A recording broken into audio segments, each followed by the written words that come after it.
Many women have not. Whether or not there were poor choices at the time, I did what I did to survive. The men I spoke about in my life were men that I dated, that I was involved with, men that were conscious, willing, and aware. Don't hookers call them dates when they take in a John? Well, first of all... So those were the guys that she dated? Yeah. All I can do now is be better for myself, my family, and my future.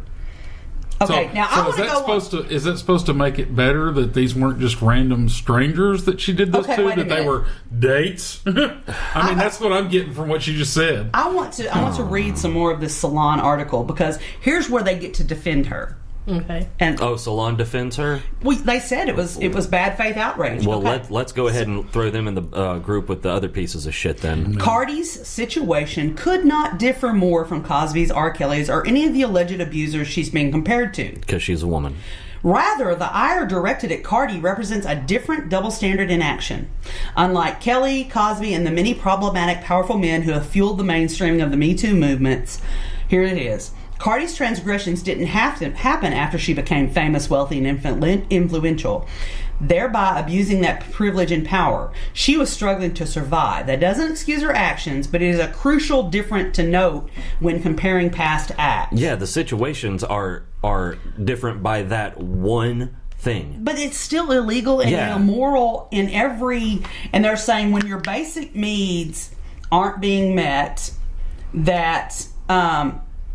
people are forced to make bad decisions, and I wonder, because America's the richest country in the world, the tools required to survive in it are not universally available.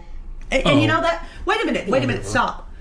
You're right. Not everybody has the same options, but I think that's disgusting. Yeah, because what about all the people that struggled just like Cardi B and didn't resort? What to about that? all the girls that do have to dance for a living? And they're not even saying poor people. They're saying basically in your head, if you aren't living your life, the means that you want, then you can go do this right stuff. And so what about all those poor people that live right, do right, and they still struggle? Are we saying that that's their fault? Because of what? They can go rob people. That's just fucking gross. Well, and that's what I was going to say. I wonder, what was that line? What was that?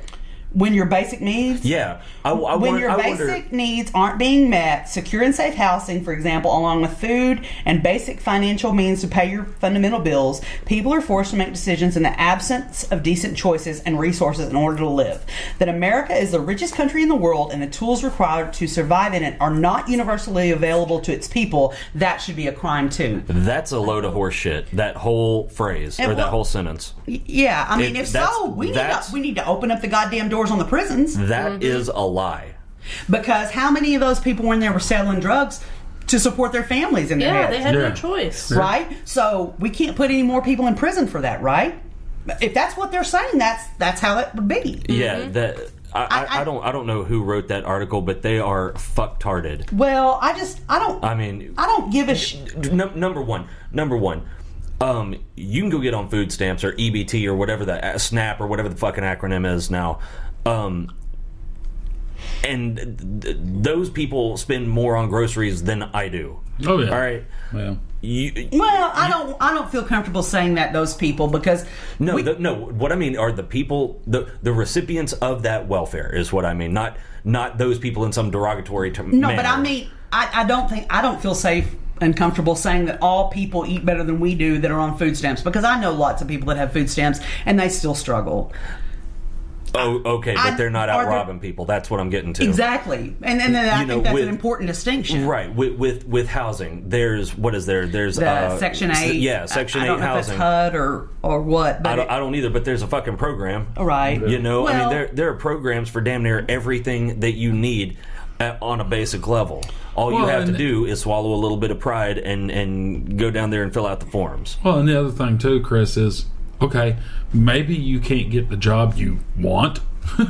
No, what it is, someone out there is hiring. She needed that $1,000 cell phone. That's I think what it's it fucking interesting was. here in the next paragraph. They call it crimes of survival. That's the bullshit. God. If she wasn't stealing food, it's not a crime of survival. No, right.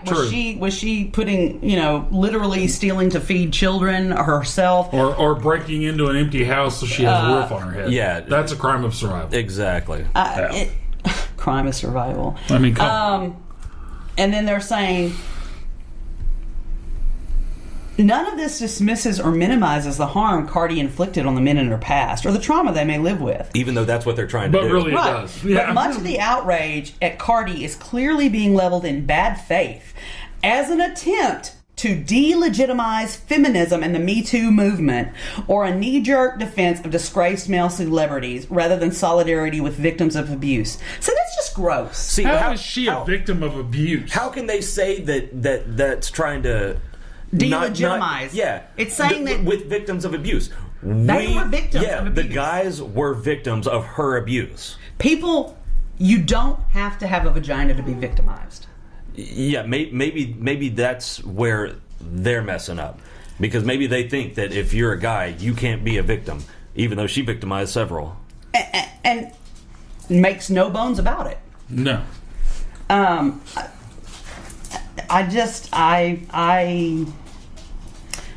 I just don't understand. I don't understand how you can say it's terrible when women are victimized, and then you can go, Cardi, she's a good girl. She really needed to eat. Well, no, that's not okay. There are plenty of poor people that struggle every day, and they don't turn to crime or victimizing other people in order to get a leg up. And if she thinks that's what it takes, or that excuses her behavior, she's very, very wrong. Yeah, that's something. All right, it is time for us to wrap this up. Any final thoughts? Anyone? I've said what I had to say. Yeah. I'm grossed out. CardiB belongs in jail. Yeah. Yeah, so Not fans of the Cardi B around this table. No. I'm just like so we will leave you with this thought. Cardi B, you're a piece of shit. Bye. bye.